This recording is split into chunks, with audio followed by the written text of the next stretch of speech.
Hi guys, I'm Sarika and I'm back with another video today, and this is focused again towards students. Most common question asked by student is how to write my CV as I don't have any experience. So let's tackle this problem today. So my today's agenda is explain how to write CV, show you the new CV template, and at the end I'll share my tips. So let's first understand why you write CV. Because you want to sell yourself and tell yourself and your hiring managers that you are better than other candidates. So let's go through each step now and discuss each section of CV in detail. First is CV template. Your CV will be read by your hiring manager and HR colleagues.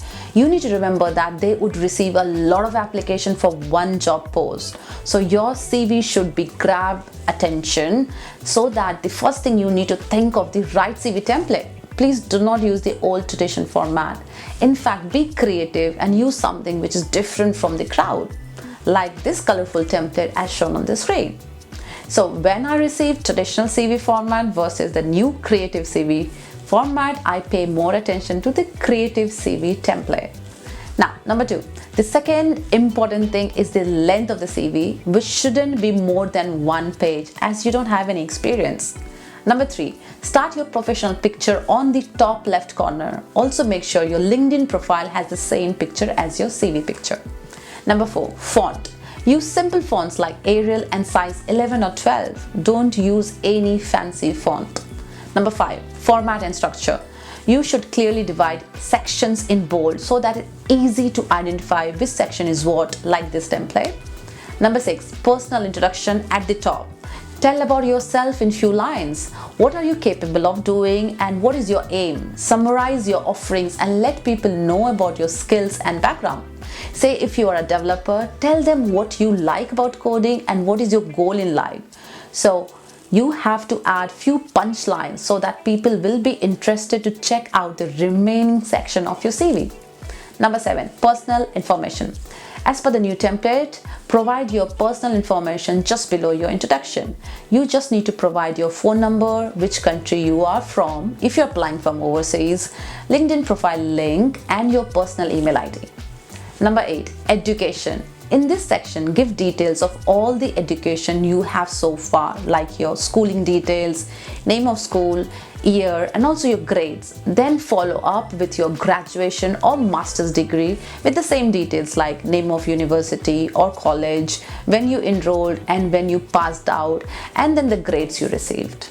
Number nine, your core skills. Since you don't have any experience, it's important to say what your core skills are and how comfortable you are with those skills. So, example, if you have said you know Python programming language, you also need to say how comfortable and confident you are in Python. With this template, you can increase the dots to show your experience. Number 10, hobbies and interest. Make sure you write only those hobbies which are relevant to your job or something which you can translate later into your job. There's no point in writing something which is not relevant to the job you're applying for. Example, if you're applying for a developer role, you can say that you are developing your own gaming app or even your website. This will show that your concepts are so clear and you want to put your theoretical knowledge into practice and can demo your gaming app or website even during your interview. You can talk about blogging and how you want to help others understand the concept of coding.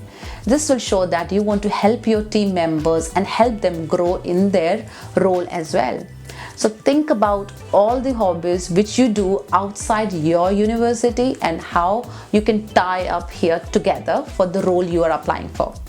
Let's talk about volunteering now. In the UK market, people want to see if you come to the UK, how will you contribute back to the society? So it's always nice to be part of some local charity and share your contribution here. Like you can raise money for old age home or run a marathon to raise money. Think about it and make sure you add good details here. It shows how you can deal with people, willing to help without wanting anything in return, and also how you can deal with money and transactions. Now, number 10, awards or certifications. Make sure to include any awards or certifications done relevant to your job. Example, you can be awarded the best programmer of your university, or you may be a winner of a quiz, Also mention any certifications which you have done relevant to that job you're applying for. Like you can say you are a Python certified by Coursera or Udemy. Now it's time for some tips. I wanted to share 5 tips before I wrap this video. Number 1, always convert your CV into a PDF before applying for a job. Number 2, show your transferable skills as much as possible so that hiring managers can see you're doing multiple roles. Number 3, when you work in your local charity, you can include that as your work experience as you have worked that time but were just not paid. So this is a good way to add few months or years of experience to your CV. Number 4, nowadays it's easy to study online and also get certified. So use platforms like Udemy or Coursera to get yourself certified. Number 5, also you can start freelancing and you can add your experience in your CV, which is counted as real experience in the UK market. So I believe this video will help you understand how to structure your CV and how to write your CV, and please use this template which I have shown today. I'll upload this in a shared drive site so you can download a free sample. So on that note, I'm going to wrap this video. Thanks for watching this video till the end, and I'll see you soon with my next video. Till then, keep learning.